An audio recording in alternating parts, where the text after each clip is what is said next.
সব থেকে বড় খবর, 15 মাস পর 14 মাস পর জামিন পেলেন জ্যোতিপ্রিয় মল্লিক। একেবারে খাদ্য বন্টন দুর্নীতিতে, রেশন দুর্নীতিতে জেলে ছিলেন, বিনা বিচারে জেলে ছিলেন বলে অভিযোগ উঠেছিল। ইডি তদন্ত করছিল, সিবিআই তদন্ত করছিল,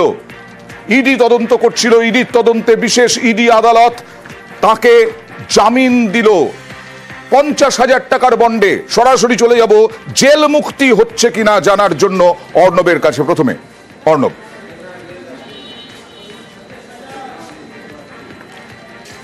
দেখো জেল মুক্ত হচ্ছেন প্রাক্তন খাদ্যমন্ত্রী জ্যোতিপ্রিয় মল্লিক, কারণ সেটা সময়ের অপেক্ষা। নিম্ন আদালতে শর্ত সাপেক্ষে জামিনের যে শর্তগুলো, সেই শর্তগুলো পুরোপুরিভাবে মানা হচ্ছে কিনা সেটা নিম্ন আদালত দেখবে, এক্ষেত্রে ইডি বিশেষ আদালত দেখবে, এবং তারপরেই তিনি জামিনে মুক্ত হবেন। এবং সেই প্রক্রিয়াটা সম্ভবত আজকে যদি 5:30টার মধ্যে করা হয়ে গিয়ে থাকে, সেক্ষেত্রে আজকেই, তা নাহলে কালকে হয়তো তিনি জেল থেকে বেরোবেন। কিন্তু এক্ষেত্রে একটা বিষয় তোমায় বলে রাখি, যেহেতু সিবিআই তদন্ত, এটা একটা অদ্ভুত ঘটনা ঘটেছিল রেশন দুর্নীতি মামলায়। কলকাতা পুলিশ এলাকায় 2টো মামলা ছিল, আর কৃষ্ণনগরে বেশ কয়েকটা মামলা ছিল। এই রেশন দুর্নীতি সংক্রান্ত অভিযোগ ছিল। এই অভিযোগগুলোই কিন্তু ক্রিমিনাল অফেন্সটাকে ধরেই কিন্তু ইডি তদন্ত শুরু করে, এবং প্রথমে বাকিবুর রহমান গ্রেপ্তার হয়, জ্যোতিপ্রিয় মল্লিক গ্রেপ্তার হয়, শঙ্কর আঢ্য গ্রেপ্তার হয়, যিনি বনগাঁর নেতা ছিলেন। এর মধ্যে বাকিবুর রহমানকে মূল অভিযুক্ত বলা হয় এই তদন্তে। বাকিবুর রহমান কিন্তু আগেই জামিন পেয়ে গিয়েছে, এবং বাকিবুর রহমানকে জিজ্ঞাসাবাদ করে নাকি কিংপিন হিসেবে জ্যোতিপ্রিয় মল্লিককে তারা পেয়েছে। তাকে 27 অক্টোবর বা অক্টোবর মাসের শেষ সপ্তাহে 2023 সালে তাকে গ্রেপ্তার করা হয়। কিন্তু এই তদন্ত করার পর কোনো উল্লেখযোগ্য অগ্রগতি এমন কিছু দেখাতে পারেনি ইডি এখনো পর্যন্ত।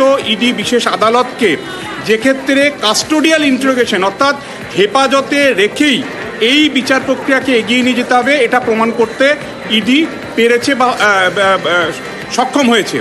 কারণ এখনো পর্যন্ত আমাদের দেশে সম্প্রতি সুপ্রিম কোর্ট একটি মামলায় একটা সেলিব্রেটেড জাজমেন্ট দিয়েছে, তা হলো দিল্লির আবগারি দুর্নীতি মামলায় মনীষ সিসোদিয়া আপ নেতা, তাকে জামিন দেওয়ার সময় সুপ্রিম কোর্ট যে পর্যবেক্ষণ বা গাইডলাইনগুলি তৈরি করে দিয়েছিল, তাতে এই আর্থিক অপরাধের ক্ষেত্রে উল্লেখযোগ্য আমি একটু পরেই তোমার কাছে আসছি অর্ণব, কারণ এই মুহূর্তে তৃণমূল সাংসদ, তৃণমূল নেতা পার্থ ভৌমিক, যে জেলার নেতা জ্যোতিপ্রিয় মল্লিক, প্রাক্তন খাদ্যমন্ত্রী, আমি পার্থ ভৌমিকের কাছে যাব। পার্থবাবু, বারবার ইডি সিবিআই এটা দাবি করা হয় বিরোধীদের পক্ষ থেকে, ইডি সিবিআই তদন্ত দেয় আদালত, কিন্তু তারপরে দেখা যাচ্ছে প্রত্যেকে জেল মুক্ত হয়ে যাচ্ছেন।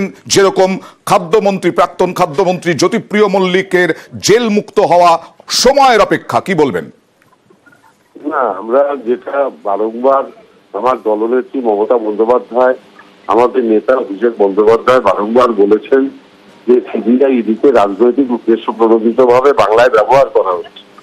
জ্যোতিপ্রিয় মল্লিকের জামিন এটা আরেকবার প্রমাণ করেছিল যে উদ্দেশ্য প্রণোদিত ভাবে তাকে 14 মাস জেল খাটানো হলো, অথচ তার বিরুদ্ধে কোনো এভিডেন্স তারা কোর্টে প্রডিউস করতে পারলেন না। এটাই প্রমাণ করে এটা বিজেপি একটা জঘন্য রাজনীতি বাংলার বুকে তথা বিরোধীদের বিরুদ্ধে প্রয়োগ করছেন। আমি জানি না কোনোদিন এটা বুমেরাং হিসাবে ওদের দিকে ঘুরে যাবে, ঠিক হচ্ছে না। এটা রাজনীতি করার রাস্তা নয়, এটা স্বচ্ছ রাজনীতির জায়গা নয়। এরকম ভাবে বিরোধীদের কেন্দ্রীয় সংস্থা লাগিয়ে উদ্দেশ্য প্রণোদিত ভাবে হেনস্থা করা আমার মনে হয় না যে এটা রাজনীতির সঠিক পাঠ। বেশ, ধন্যবাদ।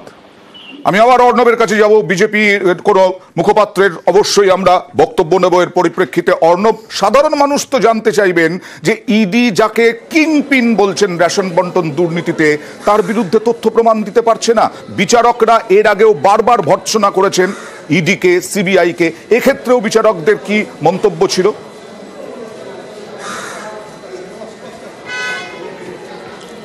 দেখো, বারবার ইডি বিশেষ আদালতের বিচারক এবং জ্যোতিপ্রিয় মল্লিক যখন কলকাতা হাইকোর্টে জামিন চেয়ে আবেদন করেছিলেন, সেখানেও একাধিকবার কিন্তু চড়াই উতরাই এই মামলায় এসছে, এবং বারবার এটা ইডির তরফে বারবার সামনে আনার চেষ্টা হয়েছে যে প্রাক্তন ক্যাবিনেট মন্ত্রী, তিনি প্রভাবশালী একটা জেলা, উত্তর 24 পরগনার মতো বড় জেলা, তিনি শাসক দলের সভাপতি, কাজেই তাকে যদি জামিন দেওয়া হয় তিনি প্রভাব খাটাবেন যাতে এই বিচার প্রক্রিয়াটা সঠিকভাবে তারা এগোতে পারবে না। এই ছিল মূল দাবি, কিন্তু প্রমাণ চায়, বিশেষ করে আর্থিক অপরাধের ক্ষেত্রে। আমি আবার একটু বিরত করছি তোমাকে, কারণ শ্রমিক ভট্টাচার্য বিজেপির সাংসদ এবং বিজেপি মুখপাত্র, তিনি আমার সঙ্গে আছেন। শ্রমিক বাবু, আপনারা বারবার যে কোনো তদন্তের ক্ষেত্রে সিবিআই এবং ইডির ওপরেই ভরসা করেন, বারবার দাবি করেন, কিন্তু ইডি সিবিআই এর ক্ষেত্রে বারবার বিচারকদের ভর্ৎসনার কথাও আমরা শুনেছি।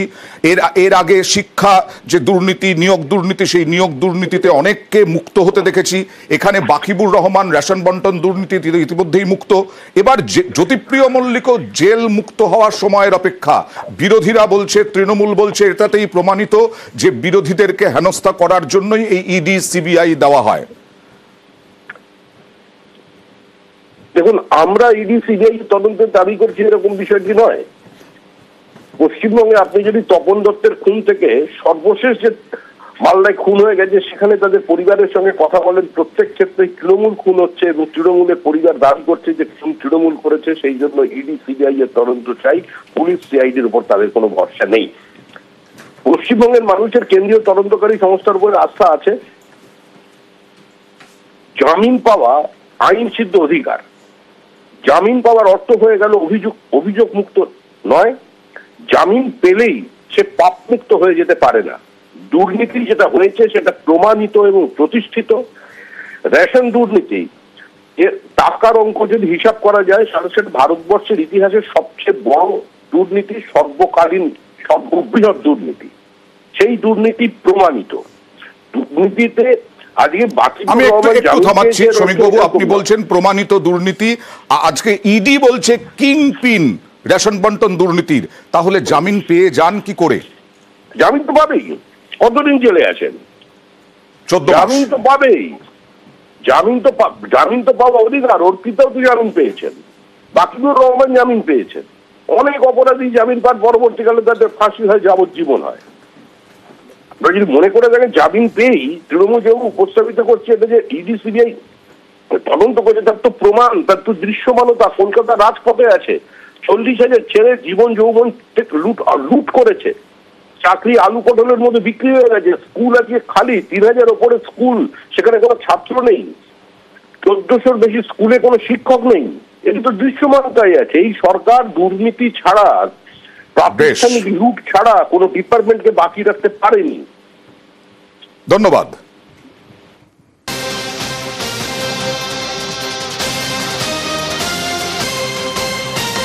এই মুহূর্তে নিউজ 18 বাংলায় যারা চোখ রেখেছেন তাদের জন্য জানাই, ইডির বিশেষ আদালত জামিন দিল জ্যোতিপ্রিয় মল্লিক, প্রাক্তন খাদ্যমন্ত্রী জ্যোতিপ্রিয় মল্লিককে জেল মুক্ত হওয়া সময়ের অপেক্ষা। সরাসরি চলে যাব প্রতিনিধি অর্ণবের কাছে। অর্ণব, যেটা বলছিলে যে ইডি বারবার করে বলেছিল বাইরে জামিন দিলে পরে, বাইরে এলে পরে জ্যোতিপ্রিয় মল্লিক প্রভাব খাটাবেন, তাতেও তো ইডির বিশেষ আদালতই জামিন দিয়ে দিল।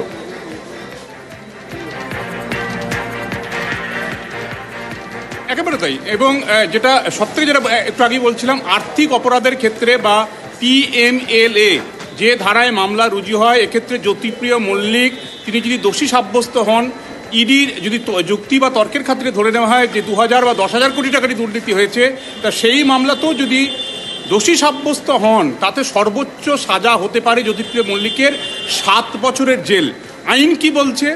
এই আইনে বলছে যদি প্রথমবারের জন্য অফেন্ডার হন, অর্থাৎ প্রথমবার এই কোনো অপরাধে অভিযুক্ত হয়ে তিনি জেলে যান, এক্ষেত্রে জ্যোতিপ্রিয় মল্লিক প্রথমবার এই জেলে যাচ্ছেন, আমরা যদি ধরি সেক্ষেত্রে 1/3 সাজা তার যদি তিনি জেলে খেটে থাকেন, জেলে যদি বন্দী থাকেন, এক্ষেত্রে 7 বছর সর্বোচ্চ শাস্তি, 84 মাস, 27 মাস তিনি যদি জেলবন্দি থাকেন, তিনি বাই ডিফল্ট বেল পাবেন তদন্তে অগ্রগতি যদি দেখাতে না পারে। আচ্ছা, এক্ষেত্রে জ্যোতিপ্রিয় মল্লিকের ক্ষেত্রে অভিযোগটা বা অভিযোগের গুরুত্বটা ইডি প্রমাণ করতে কতটা ব্যর্থ, পার্থ চট্টোপাধ্যায়, অর্পিতা মুখোপাধ্যায়, তাদেরকেও কিন্তু 25 মাস 26 মাস পরে তারা জামিন পাচ্ছেন, বা 27 মাস পরে, 2 বছর পরে।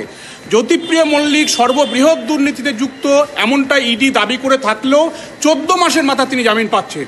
অর্থাৎ যে অভিযোগটা রয়েছে সেই অভিযোগটা নথিতে ইডির তদন্তে গেঁথে সেটাকে প্রমাণ করার প্রাথমিক মান্যতা তুলে আনার মতো রসদ ইডির এই তদন্তে নেই, যে কারণে আর 5টা তদন্তের মতো ইডির এই তদন্তটাও দিকভ্রষ্ট হবে কিনা এই প্রশ্নটা উঠছে। কারণ মূল অভিযুক্ত এই মামলায় প্রথম ছিল বাকিবুর রহমান, পরে জ্যোতিপ্রিয় মল্লিকের নাম এলো, শঙ্কর আঢ্যর নাম এলো।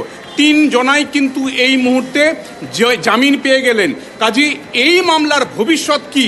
আবারও একটা সুপ্রিম কোর্টের সিবিআই মামলা। আমি একটু আসছি তোমার কাছে। সুজন চক্রবর্তী সিপিআইএম নেতা আমার সঙ্গে আছেন।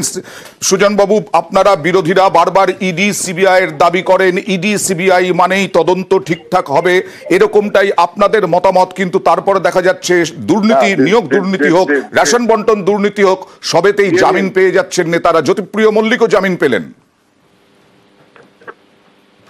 জ্যোতিপ্রিয় মল্লিকও নাকি জামিন পেল। চোর চোরটা চিটিংবাজ যে যা থাক না কেন, মুখ্যমন্ত্রীর যদি ঘনিষ্ঠ সম্পদ হয় তাদের জামিনের একটা প্রক্রিয়া চলছে। অনুব্রত মন্ডল জামিন পেয়েছে, মানিক ভট্টাচার্য জামিন পেয়েছে, অর্পিতা জামিন পেয়েছে, বাকিবুর রহমান জামিন পেয়েছে। ফলে জামিনের একটা প্রক্রিয়া চলছে। এখন কাণ্ডটা এমন, অভয়া বিচার পাবে না, জ্যোতিপ্রিয় জামিন পাবে। মুখ্যমন্ত্রীর যেটা পছন্দ সেই অনুযায়ী সিবিআই এর তদন্ত অথবা ইডির তদন্ত অগ্রগতি হচ্ছে। সেই কারণে কেন্দ্রীয় প্রতিষ্ঠান, কখনো যায় না। এগুলো তো কেন্দ্রীয় প্রতিষ্ঠান, কেন্দ্রীয় প্রতিষ্ঠান এবং কেন্দ্রীয় বাহিনী, কেন্দ্রীয় প্রতিষ্ঠানকে যারা চালায় তারা মমতা ব্যানার্জির স্বার্থকে রক্ষা করে চলে, এই কথাটা তো সবাই বুঝতে পারছেন। বাকিবুর জামিন পেয়েছে, তবে চিটিংবাজের দল। ফলে লক্ষ লক্ষ টাকা, 50 লক্ষ টাকার ব্যক্তিগত বন্ড।